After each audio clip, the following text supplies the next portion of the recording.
Hello everyone. Welcome to the PAC Info channel. Before we get started, make sure to like and share this video, smash the subscribe button and click the notification bell. Sir, we've seen what happened in the last days in Afghanistan. Are you worried about Afghanistan? Extremely worried. The reason is that what we hoped was a political settlement would take place. The political settlement is looking difficult right now. And it's looking difficult right now because the Taliban are refusing, and we tried. I tried to persuade the Taliban. This is months back, 3 or 4 months back. The Taliban senior leadership came here and we tried to persuade them to come to some sort of a political settlement. The only thing that would stop Afghanistan from descending into anarchy is a political settlement. But unfortunately, the Taliban, when they were here, they felt that they refused to talk to Ashraf Ghani. Their condition is that as long as Ashraf Ghani is there, we are not going to talk to the Afghan government. And here I want to say that in 2019, when Pakistan persuaded Taliban to start talking to the Americans, I suggested that there should be, before the presidential election, there should be an interim government so that, the elections would be inclusive. But unfortunately, the Afghan government was very critical about this remark about there being an interim setup. And they went ahead with the elections, and President Ghani got elected. Now, once President Ghani got elected and the Taliban got excluded, it was always going to be a problem from then onwards, because Ashraf Ghani insisted that the Taliban should talk to him.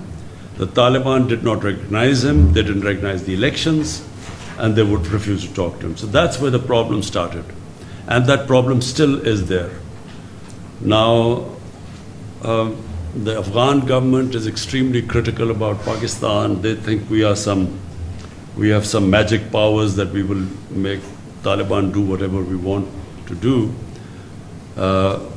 They don't realize that that the Taliban, the moment the Americans started drawing down their troops, and especially when they gave an exit, from then onwards, our leverage on Taliban was minuscule, diminished, because the Taliban thought they had won the war.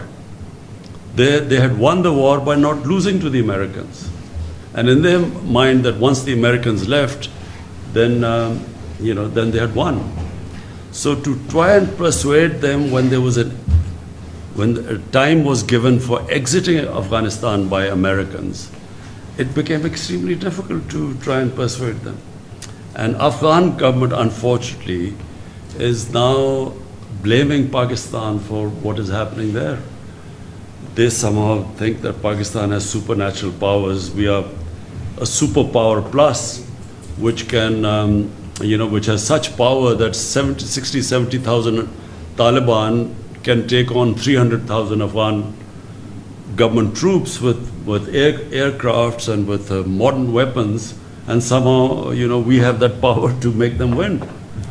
So the Afghan government, and the other reason is Afghan government, I think, right now from what I can see, they are blaming Pakistan, as well as they are now trying everything to somehow get the Americans back into Afghanistan. The whole posturing right now is that they're blaming the Americans for this debacle, Pakistan and the Americans. And they are trying to somehow persuade the Americans to actually intervene. And there are listeners in the American political system who are listening to the Taliban and using these things that women are at risk, and all those who supported the NATO troops, they are at risk.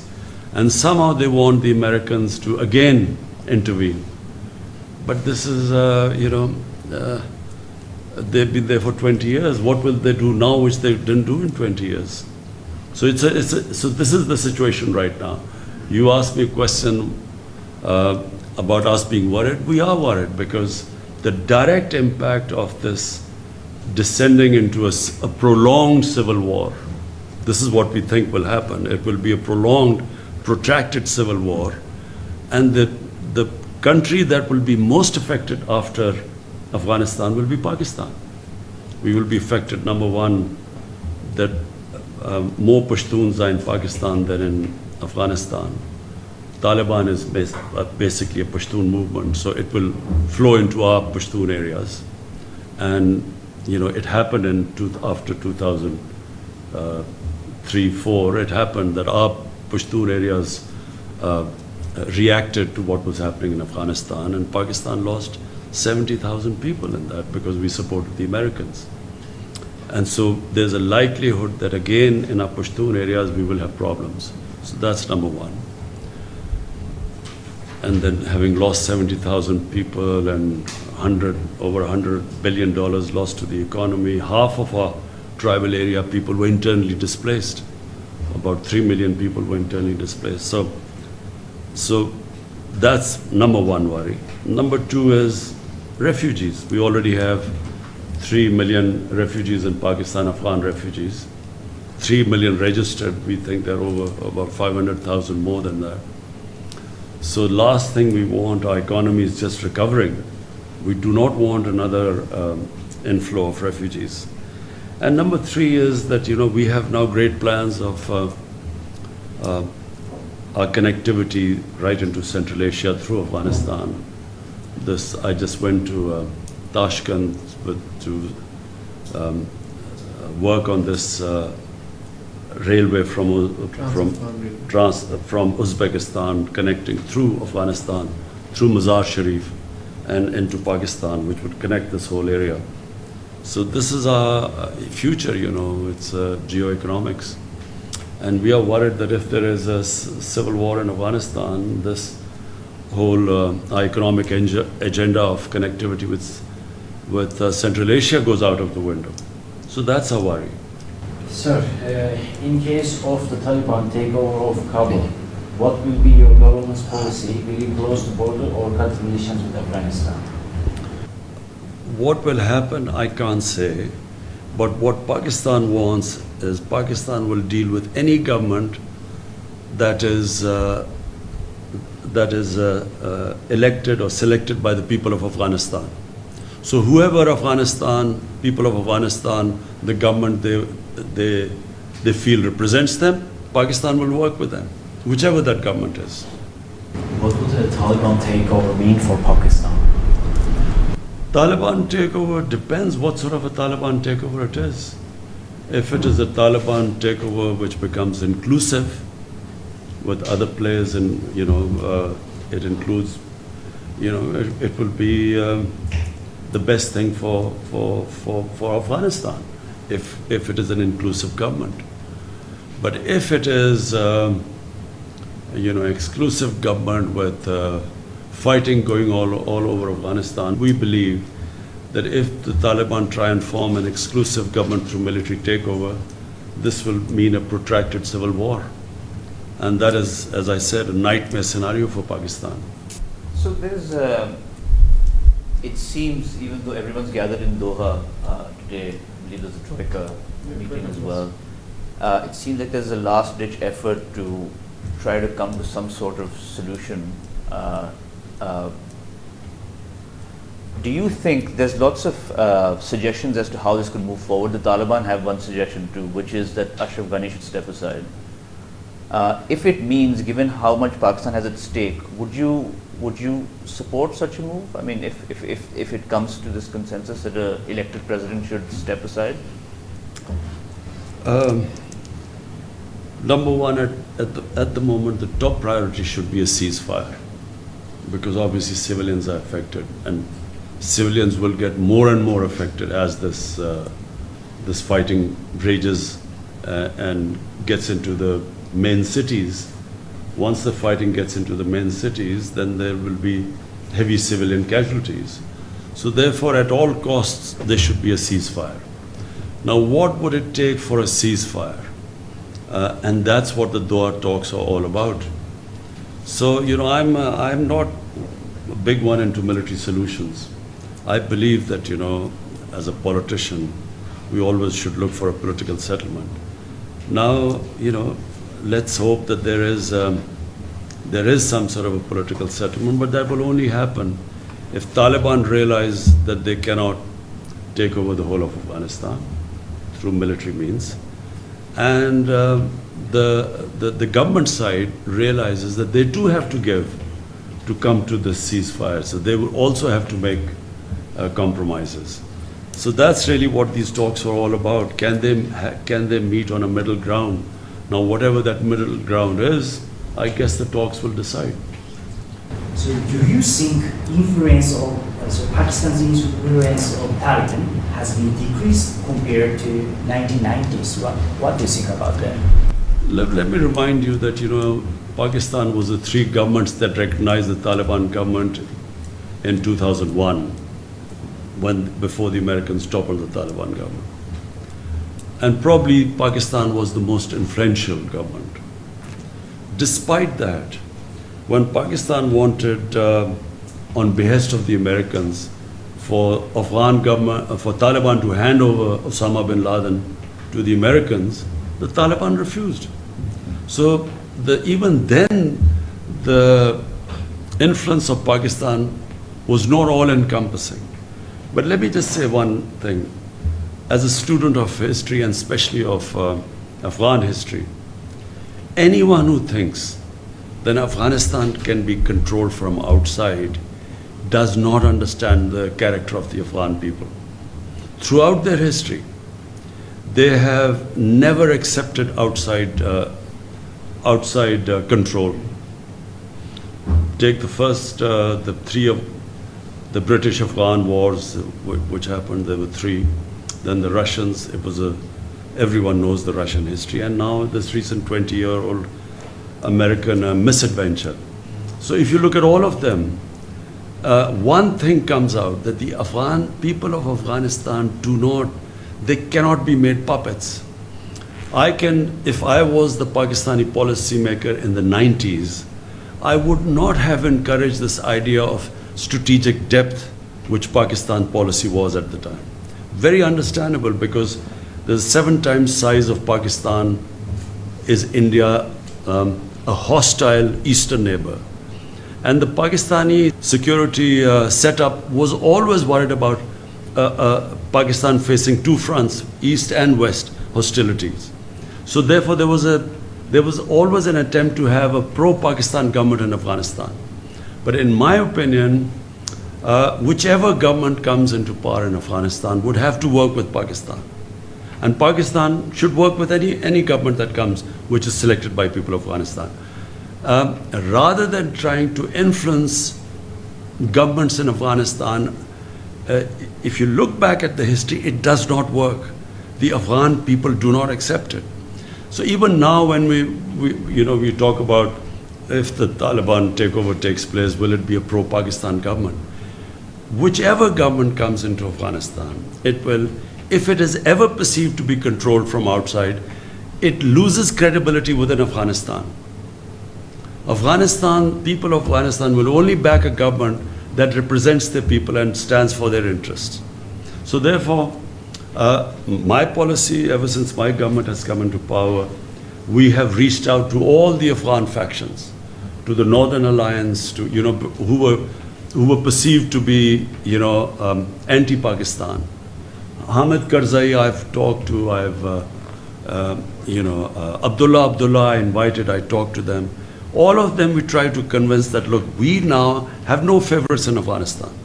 Whichever government comes into power, Pakistan will work with them. There's often the view, we talked about this week, the view in the West and also in Afghanistan, that once the Taliban take over in Afghanistan, Pakistan would have achieved its final goal. Is that a misconception? You see, again I repeat, if the Taliban take over, because Afghanistan is ethnically divided population. Pashtun are only about 45% of the population.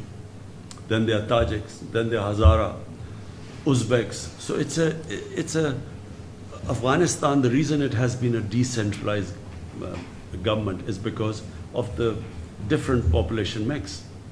So therefore, if one population tries to impose itself on the rest, one ethnic group, there will be a constant, unrest in Afghanistan. And that is not what Pakistan wants, which is why we want an exclusive government. Because if there is unrest, Pakistan will be affected because, as I said, we have a larger Pashtun population here than in Afghanistan. And Pashtun are probably the most xenophobic people on earth. They fight each other normally, but when there is an outside thing, they all get together. And so it affects. So Pakistan got sucked into Afghanistan after 2001 when we, when we sided with the American supposedly war on terror, but this converted into something else. And we had a civil war in our tribal areas. And that was the main reason. We had two reasons why Pakistan lost 70,000 people by joining the Americans. Number one, the old jihadi organizations which were created to fight jihad against the Soviets, they all turned against Pakistan because Pakistan suddenly was telling them that against Soviet occupation it was jihad, but against American occupation it's terrorism. So they turned against Pakistan. And then second was in the tribal areas, there was literally a civil war against Pakistan because we were pro-American. Basically all the sympathies were with Pashtuns, not Taliban, with the Pashtuns. And they turned against there was as I said, half the population was internally displaced of the tribal areas, which still is recovering from the devastation. Hence, it's in Pakistan's interest that there is a political settlement and all factions come, a government that represents everyone. Reportedly, is U.S. fighter jet are coming from Qatar to Afghanistan through Pakistan's airspace. So is it true? And is there any agreement with the United States?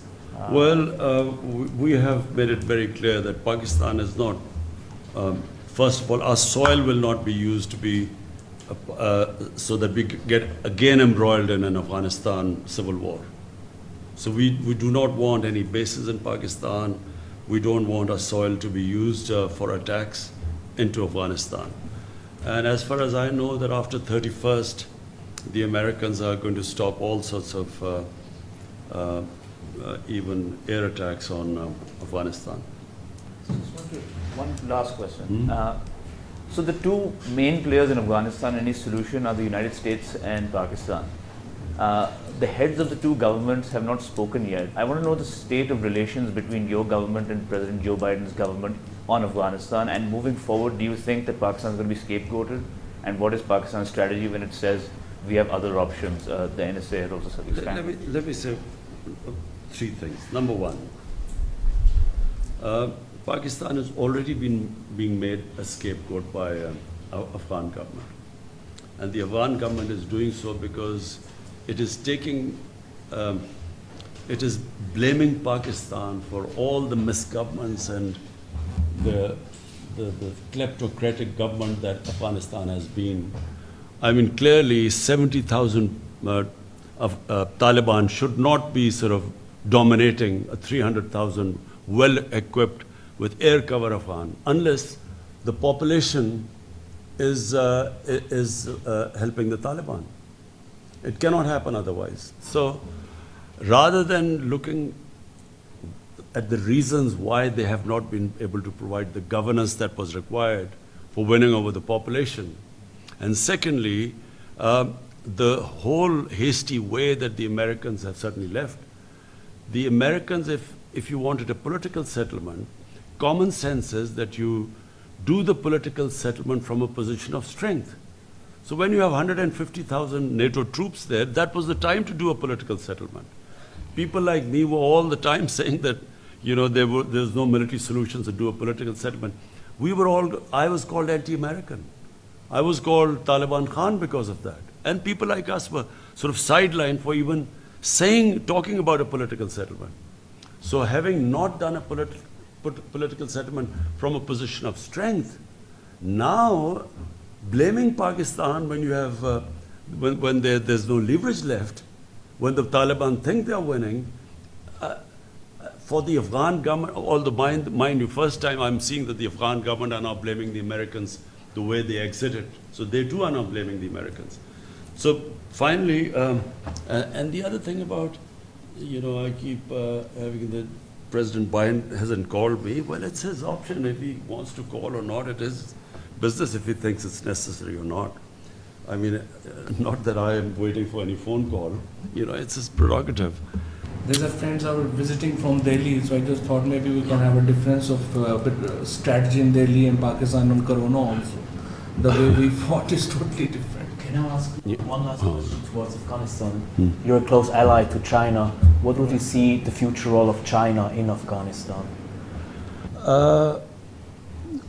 I think the answer to your question also is that I think that the Americans have decided that India is a strategic partner now.